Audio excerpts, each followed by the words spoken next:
di sini kami ingin mewawancari kakak sebagai owner Sasa Craft. Kami di sini untuk memenuhi tugas kuliah UAS ya, dalam mata kuliah pemasaran digital. Sebelumnya perkenalkan, aku Cinta. Aku Suci. Kami dari administrasi bisnis. Oke, sebelumnya perkenalkan, nama saya Lulu Kurimaningsi, perwakilan dari tim Sasa Craft.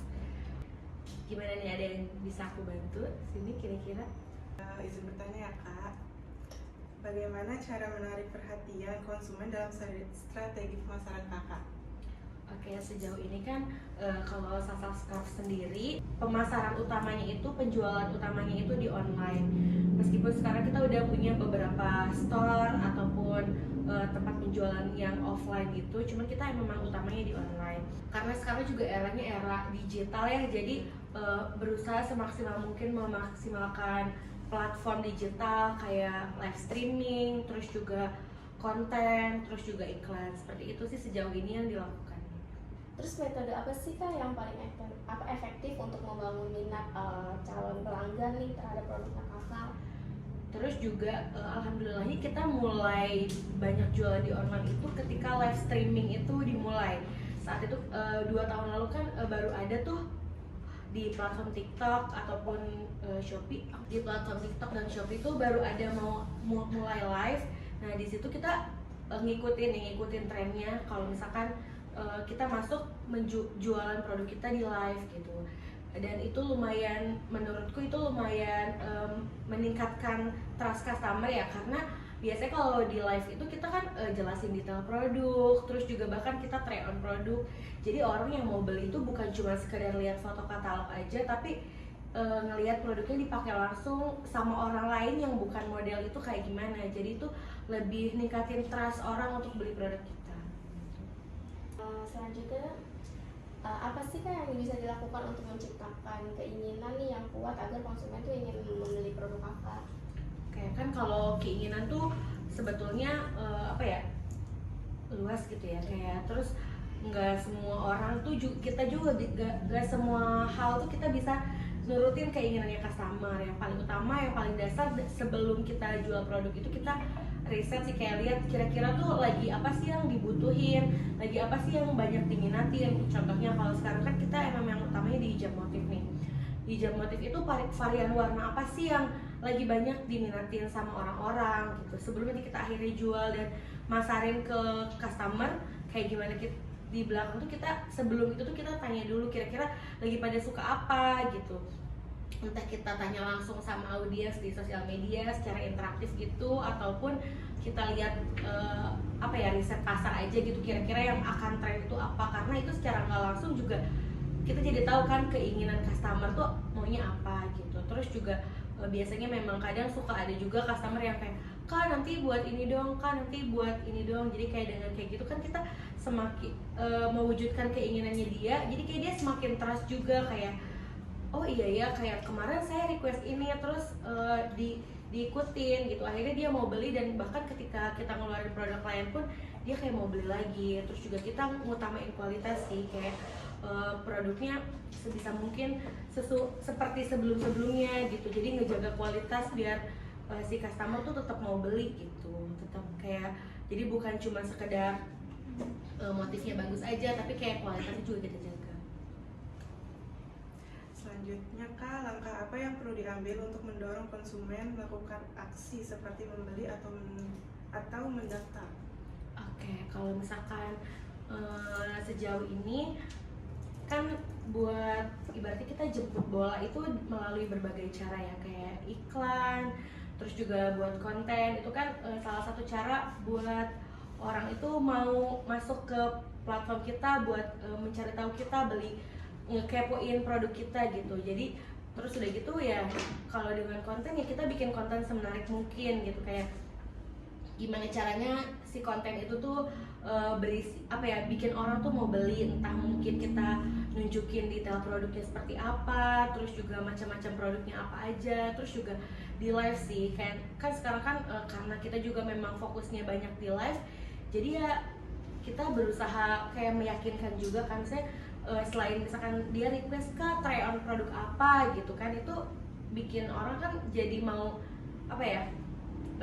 ngelihat kan produknya itu kayak gimana. Terus juga kita dan selain misalkan kita nurutin si customernya itu mau di spill apa atau di try on apa, kita terus kayak ayo kak mau apa lagi, kira-kira butuh yang kayak gimana. Jadi bukan cuman misalkan kak saya cari warna kuning gitu kan misalkan, jadi kita tanya lagi nih kira-kira kuningnya tuh lebih suka motif apa, karena kan kadang itu general ya, misalnya kuning yang kayak gimana gitu, motifnya apa. Jadi nanti kita kasih lihat nih beberapa pilihan, jadi supaya dia jadi lebih oh ya ternyata yang dia butuhkan itu yang kuning yang misalkan motifnya bunga-bunga kayak gitu. Jadi kayak bikin konten yang menarik, terus juga ngajak audiens buat jadi mau beli gitu.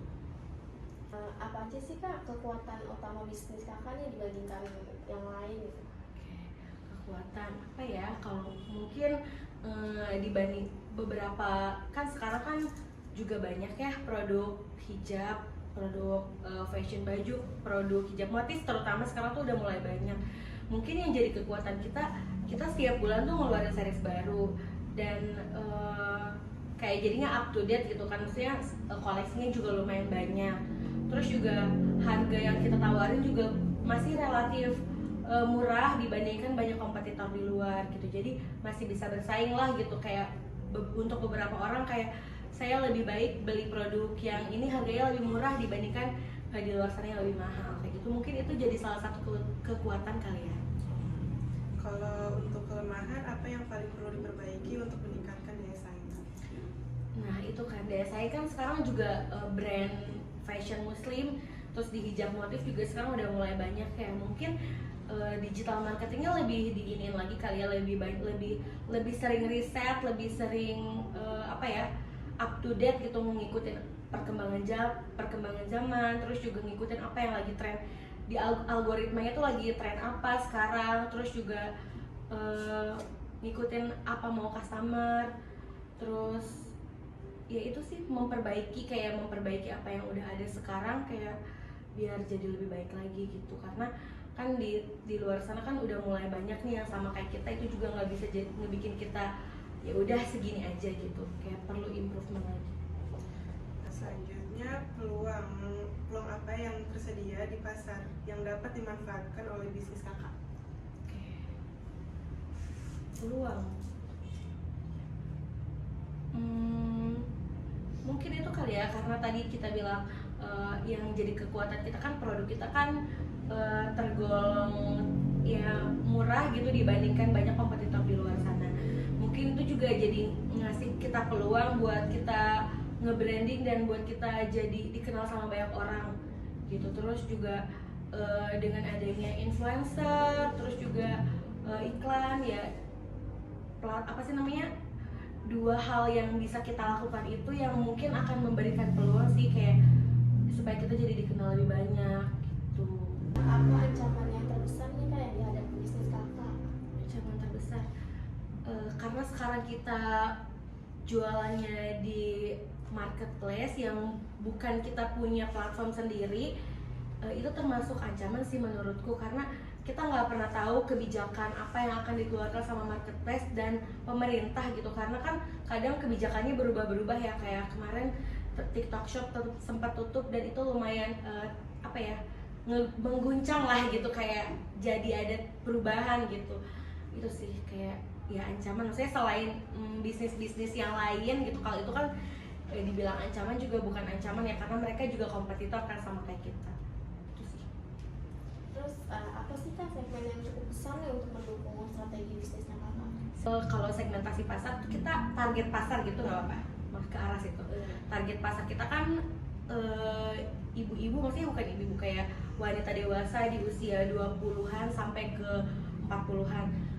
Dan sekarang kan banyak orang-orang produk, dan itu adalah usia-usia produktif gitu. Jadi menurutku itu termasuk segmen pasar yang mungkin kita masuk milih segmen pasar yang pas gitu, karena itu usia produktif dan mereka mungkin beberapa juga banyak yang jadi wanita karir, butuh gitu loh produk-produk kita untuk menunjang outfitnya, tampilannya gitu. Segmen mana yang paling menguntungkan ya bagi toko kakak? Kalau target segmennya ke target pasar, target pasarnya yang menguntungkan ya di usia-usia dewasa ini loh, karena kan maksudnya terutama buat orang yang bekerja ya gitu, bekerja karena biasanya kalau orang yang bekerja kan kayak mereka butuh hijab itu nggak cuma satu gitu kan, bahkan kayak buat ke beberapa acara itu mereka kayak bahkan butuh yang beda gitu. Itu sih yang mungkin paling bisa dibilang menguntungkan ya. Buat selanjutnya, apa keunggulan kompetitif produk atau layanan dibanding desain kakak? Desain produk lain. Kualitas produksi kayak aku bisa jamin maksudnya dengan kualitas yang kita, dengan harga yang kita kasih sekarang, yang kita jual sekarang ya bisa dibilang cukup bersaing, maksudnya bisalah dibandingkan apple to apple dengan brand serupa yang harganya jauh lebih mahal daripada itu. Karena kita selalu mengutamakan kualitas, tapi kita berusaha juga untuk kasih harga yang murah. Oke, untuk selanjutnya apa sih Kak produk kakak nih yang udah memenuhi kebutuhan pelanggan dengan baik? Hijab, karena kita juga apa sih namanya utamanya di hijab ya. Terus juga hijabnya kita nggak cuma punya satu gitu, jadi bisa cukup general dan bisa memenuhi pasar yang luas gitu. Hijab motif untuk orang yang emang suka pakai hijab motif, kalaupun dia nggak suka hijab motif, kita punya hijab polos dengan berbagai jenis bahan yang bisa disesuaikan sama kebutuhan pelanggan. Warnanya juga kita punya variasi yang banyak. Selain hijab motif juga kita ada produk lain sih sebetulnya, kayak baju, terus juga mukena, dan saya rasa itu kayaknya jadi kebutuhan kita sekarang ya, karena itu termasuk, kalau baju kan termasuk kebutuhan primer juga ya, karena kita pakai baju setiap hari. Terus juga mukena, apalagi kita sebagai umat muslim yang akan digunakan terus kan sehari 5 waktu gitu, jadi mau nggak mau punya beberapa untuk ganti gitu. Selanjutnya, apa strategi penetapan harga yang kakak gunakan untuk produk kakak? Yang pasti kita ya di atas harga HPP, dan kalau bisa kita jual di bawah harga pasar sih. Maksudnya di bawah harga pasar ini kayak di bawah harga kebanyakan orang kasih gitu, karena kita seperti yang aku bilang sebelumnya kayak mau kasih kualitas yang bagus tapi harganya affordable gitu, lebih murah dibandingkan yang lain. Selanjutnya bagaimana sih Kak mengelola stok barang nih agar tetap tersedia terus di setiap saluran distribusi juga? Ya biasanya kita emang sering ada stok off name gitu, kayak kita cek nih stok yang ada sekarang. Kita juga punya database yang buat ngatur stok gitu, jadi kita berkala untuk stok off name gitu. Jadi kayak ngecek produknya, khawatir datanya nggak sesuai. Terus juga kalau misalkan memang stoknya udah tinggal sedikit, kita selalu langsung restock gitu, jadi supaya nggak langsung habis gitu, kalau misalnya terutama untuk beberapa produk bestseller. Selanjutnya, bagaimana sih Kak cara membangun brand awareness melalui promosi? Itu juga sebetulnya hal yang masih kita lakukan sampai sekarang, karena juga kita brandnya baru berjalan 3 tahun, jadi kita masih ngebangun banget nih brand awareness, branding brand kita tuh mau dibawa kemana gitu.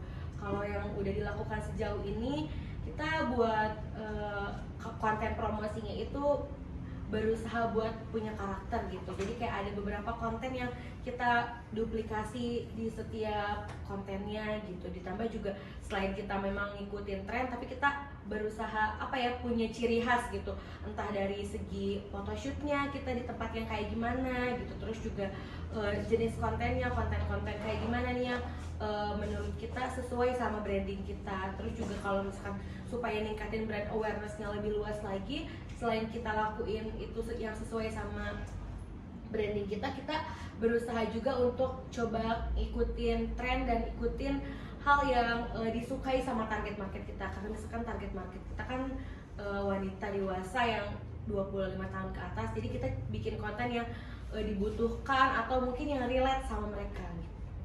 Terima kasih ya Kak untuk waktunya, mohon maaf mengganggu. Apa? Terima kasih.